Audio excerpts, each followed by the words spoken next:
Hello and welcome back into my car. Not sure how this video is going to go, considering it's getting dark. I mean, it's only 4:30 in the afternoon, but I've just got out of the cinema. I'm a little bit late with this one. This one came out last week. I just finished watching Le Mans 66, or Ford versus Ferrari. Not going to help any? Not really. Yeah, Le Mans 66, or Ford versus Ferrari, if you see the posters on the side of buses and billboards here, there and everywhere. I feel like they can't really decide what they're going to call the film, because I don't know, the way that they've got the same font and the same colours for the Ford versus Ferrari bit and Le Mans 66 makes me feel like they're going to do a bit of an Edge of Tomorrow, Live Die Repeat, and change the title at some point on home release. Yeah, I've got to say, after coming out watching it, I really enjoyed it. Really enjoyed it. I think it's a brilliant film. I haven't given much thought. I know we're coming to the end of the year now. I mean, December is literally just around the corner. And I normally do like my favourite films of the year without giving it too much thought. The way the film, or the experience I had with the film, I think this is probably going to make it onto my favourite of the year list. Take that for what you will. So I don't really know. So basically the film is centred around the Le Mans race in 1966, where Henry Ford II has been slighted by Enzo Ferrari when he approached to buy Ferrari, to bolster the kind of like flagging sales of Ford back in the 60s. So he made a decision to throw a blank check at it and take some prestige away from him by entering a car into the Le Mans race, which is a prestigious race, to kind of like give him the finger, give him the old fuck you. So in order to do that, he drafts Carroll Shelby, played in the film by Matt Damon, and Ken Miles, who is a friend, companion and driver for Carroll Shelby, played by Christian Bale. And yeah, it's kind of weird because the film itself doesn't really centre around the actual, all of the Ferrari versus Ford stuff is just its background. It's just kind of background noise. This is like as the film plays out, this is about Carroll Shelby and his kind of dealings with Ford. I mean, they really should rename this film How Ford Fucked Ken Miles, because that's I don't know. I'm not like a petrol head, so I don't know the historical accuracy of this film. I'm sure there is some Hollywood artistic license in this film going on, with historical facts and key points of the film. However, not knowing the historical accuracy, I can take the film just purely on a piece of entertainment, and take it for what it is, and on that basis it's a thoroughly entertaining kind of underdog story, Cinderella man story.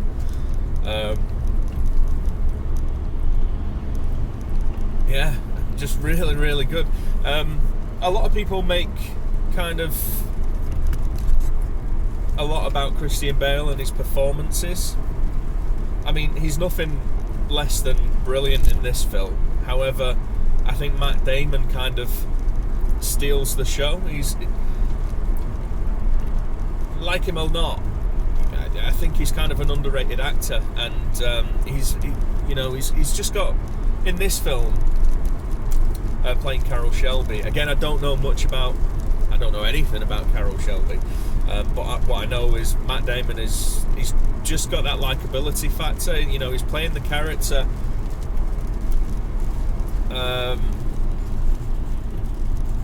as kind of like, you know, a middleman. Ford don't want Ken Miles anywhere near their car that they're entering the Le Mans race. Oh my word, there's lots of traffic here. And Carroll Shelby is adamant that Ken Miles is the only man for the job because he helped build and design and kind of like fine-tune the car on its way to becoming a contender against the Ferraris entered in the 66 Le Mans.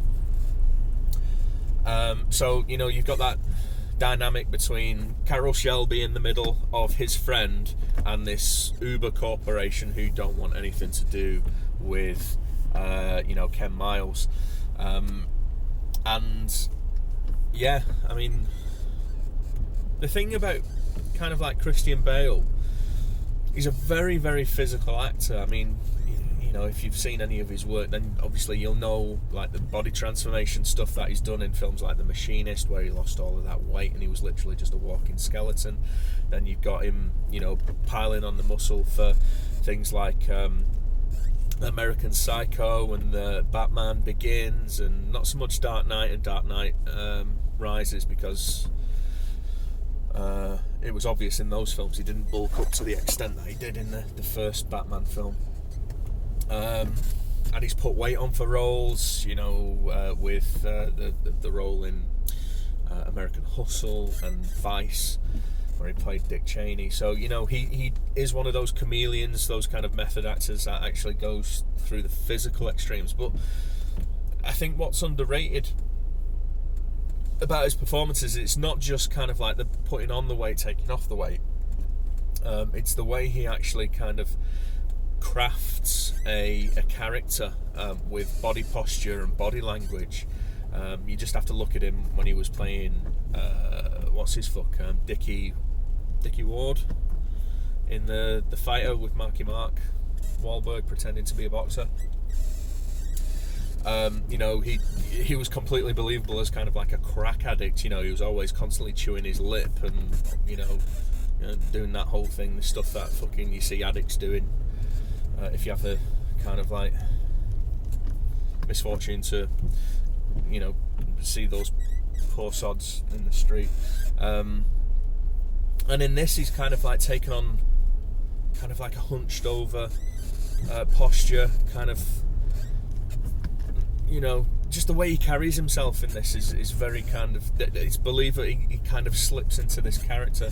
I mean, Matt Damon doesn't kind of go into that level of detail with crafting his character of Shelby, but he's got a certain, I find Matt Damon kind of like likable, you know what I mean? He has that kind of it factor about him where you do like when he played Mark Watney in The Martian. There's something likable about Matt Damon when he's playing certain types of characters, and he brings that to Shelby in this film. You know, and that's the key thing about this film. It's the friendship between Shelby and Ken Miles. That's what makes this film fly. The rest of it is just kind of like window dressing. I mean, this is a long film. I think what time are we on now? 4:30. So I went into the 20 to 2 show. So it's over an hour and a half. It's about 2.5 hours, about 2:40, because weirdly there was no trailers on. I don't know if that was a mistake at the cinema, but they showed all the adverts and then the thing came up saying these trailers were specifically handpicked for you, blah blah blah blah, and then there was no fucking trailers. There was a couple more adverts and it was into feature, which I'm not mad about. I would have preferred it just to show the trailers instead of showing the adverts, because I hate being having things fucking rammed down my throat and being a captive audience for advertisements. But it flew by. The race scenes were like miles ahead of, I mean, the most recent kind of race film that I'm I can draw comparisons to is the one with Chris Hemsworth and Daniel Bruhl. What the fuck was that called? Was it Driven? Where it was Niki Lauda and what's his face? Was it Hunter? Roger Hunter? Something like that. There was always a sense of I enjoyed the film. You know, it was a good enough kind of like film of these kind of opposing personalities clashing on the race course, but there was a sense of artificiality to the race scenes in that film, which kind of took you out of the experience, especially in the race scenes, which that's where you need to put your audience into those kind of scenes, not take them out of the movie. So yeah, there was an overly artificial kind of like feeling to those. With this, like all the driving scenes are completely believable. I don't know how much was practical, how much was CG, but all of it felt real. All of it felt real. I mean, there's a couple of swoopy camera moves on the race courses every now and then, which you know is a kind of like an impossible move. It's done with one of those kind of virtual cameras, because you know it's flying overhead, like almost as if it's following on a chopper, and then comes up kind of like within inches of the tail of the car. But they feel real, even though you know that it's, you know, very doubtful a practical kind of shot that was achieved with a real camera and real car and real timing of, you know, everything coming together. But yeah, I mean, it just, all of it feels real. It feels danger. They capture a sense of danger. They kind of make no bones about the fact that there is an inherent danger in the shit that these guys are doing when they're, you know, racing around the track at 120 mile an hour, 220 mile an hour. I don't know why I'm kind of like half in my numbers. Yeah, racing around the track at 220 mile an hour, or when they're actually test driving the prototypes and refining the cars and getting the kind of like handling right. And it's like, you know, you see characters coming in and out of cars on fire. You see some cars, you know, plow into the side of other cars and they kind of disintegrate, and all of that kind of shit. They nail the fact that this is a dangerous kind of job, and not knowing the history of you know, what happens in this, the story that's told, was a bit of a roller coaster. I've got to be honest. It gripped me. I was on the edge of my seat in some of the races, and you know, there's points in the film where I was kind of excited and really kind of willing Christian Bale's Ken Miles on to do well and to win, because I didn't know the results of the races. I didn't know what happened, you know, and I was along for the ride. I don't know what more else there is to say. I was along for the ride all the way through. It's a funny film. There's a great rapport between Matt Damon and Christian Bale in this. They feel like lifelong friends in this. They make jokes, they have arguments, they punch the shit out of each other. It feels like a real friendship between these two guys. There's a great chemistry between the two of them, and it absolutely comes through in the film, and that's what kind of like drags you along as an audience, mate. Even if you're not interested in racing, you know, it's a film about two friends, and the kind of hurdles that they have to overcome doing something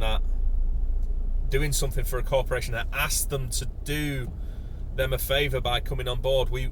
Ford approached not so much Ken Miles, but Ken Miles came as kind of like part of the package with Carroll Shelby. But Ford approached Carroll Shelby to win the Le Mans for them with a Ford, design a car, get it to beat Ferrari at all costs, and then they just fucking hamstrung him at every opportunity, and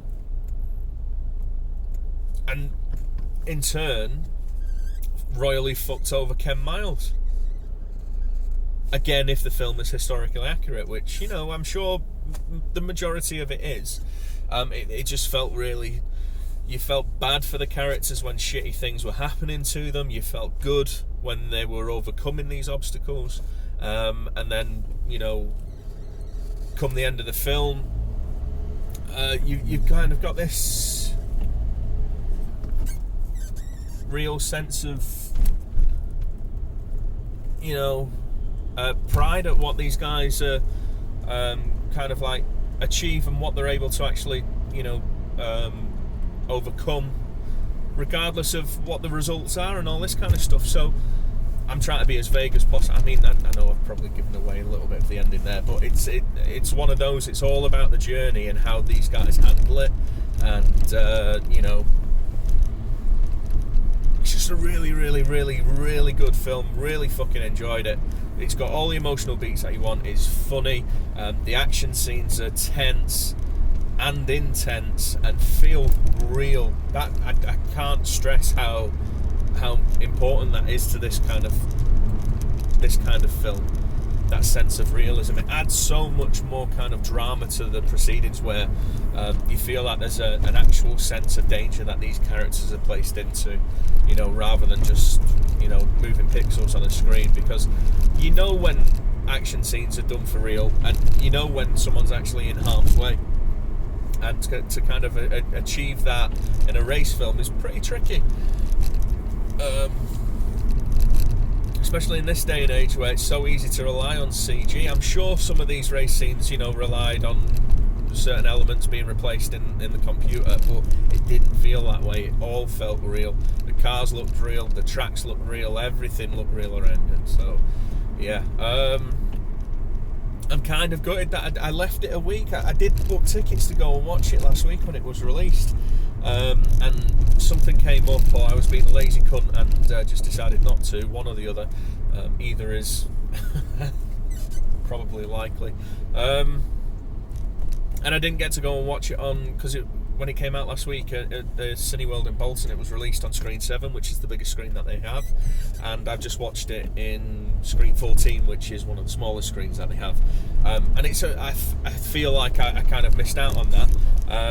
I know that it is being shown on IMAX, and I think if you got any interest in this film, try and watch it on a big screen, because the other side of it, as well as all the race scenes and stuff, it's photographed so well. I mean, this film is directed by James Mangold, and if you don't know who he is, he directed Logan, which is the best X-Men film ever. Such a good film, and yeah, the way he's kind of photographed this, it's really a good looking film at times. There's a lot of scenes that are shot at magic hour by the look of it, which is just kind of like, if you don't know what magic hour is, it's a time of day where the sun's just about to set, or you can use sunrise. It's just that magic time where the sun goes down in the sky on the horizon, and it gives everything this beautiful kind of like, if you've got clear skies, you can see the blue of the skies, but there's like a beautiful golden sheen, gives everything a beautiful kind of like look, this golden red tinted kind of bluey purple. Just so there's a lot of like scenes in this film that are shot at magic hour from the look of it, and it looks absolutely sumptuous. It's a gorgeous looking film. So yeah, I'm just gushing at this point because I don't really have anything else to say. I just, great film, great acting. It is kind of like a little bit formulaic in the fact that it's an underdog story, but it's done to such a high level that I didn't mind that. I didn't mind seeing the kind of regular beats. It's just done so well, and like I say, I'm pretty sure that this is going to finish up on my favourite films of the year list. So go and check it out before it goes off, because like I say, it's only been out a week and it's already been kind of relegated to the smallest screen in my cinema. So this is an absolute recommend.